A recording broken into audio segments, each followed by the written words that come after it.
Hello my friend, breaking news for the Steelers. My name is David and welcome to this channel. I invite you to subscribe to this channel and activate the notification bell to watch our new videos every day. Steelers retained Omar Khan due to one absolute blunder from an AFC South team. Pittsburgh Steelers fans have been raving about the job that Omar Khan has done during his first year as general manager of the Steelers, including trading Chase Claypool to the Chicago Bears for the best pick in the second round of the draft, which turned into Joey Porter Jr. However, the Steelers were very close to losing Khan over a year before he was hired to be the GM of the Steelers. In fact, Khan was working on a deal to work elsewhere. That deal was thwarted by one of the most hated executives in NFL history. Khan was one of the candidates to be the GM of the Houston Texans and the Carolina Panthers. The Panthers turned him down, but Cal McNair was clearly intrigued by Khan's abilities as an executive and wanted to make him the Texans' GM. After Bill O'Brien was fired as both head coach and GM, the Texans needed someone to try and build the Texans back up.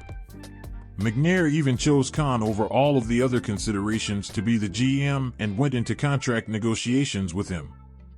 McNair suddenly halted contract negotiations with Khan and instead hired Nick Caserio, who was an executive for the New England Patriots.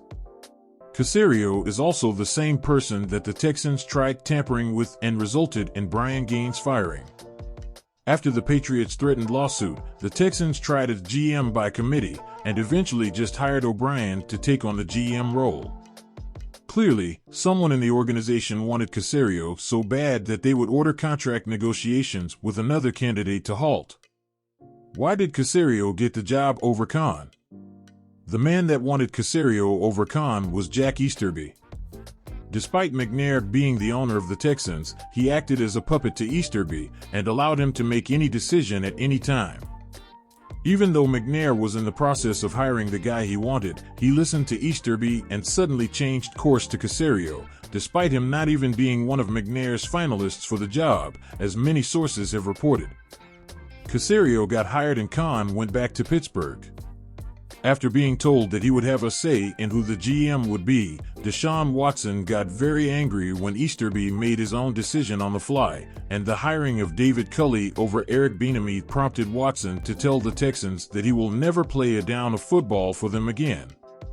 Even if it ended up working out in the end, the Texans still angered their franchise quarterback into borderline retirement, as he sat out the entire season due to his hatred for the team. What is the result of Easterby's mistake for the Steelers? A slippery slope that started with a simple tampering incident led to the Texans being forced to rebuild the team and start from scratch. Luckily, Easterby was fired in the middle of the 2022 season, so he will not be there to ruin their rebuild. That slippery slope also led to the Steelers promoting Khan to general manager after the 2022 draft, and he already has all the praise in the world, including hiring an elite assistant GM in Andy Weidl. It also led to the Cleveland Browns trading all of their draft capital for Watson and giving him $235 million guaranteed. After a year off and an 11-game suspension, Watson is clearly not the same quarterback that he was in Houston. For Khan staying in Pittsburgh and the Browns falling out of relevance again, you can send your thanks to Jack Easterby and the Houston Texans. Take the opportunity to share this news with all your friends. It will be a pleasure to have them all here. Remember, we are here every day. Until next time.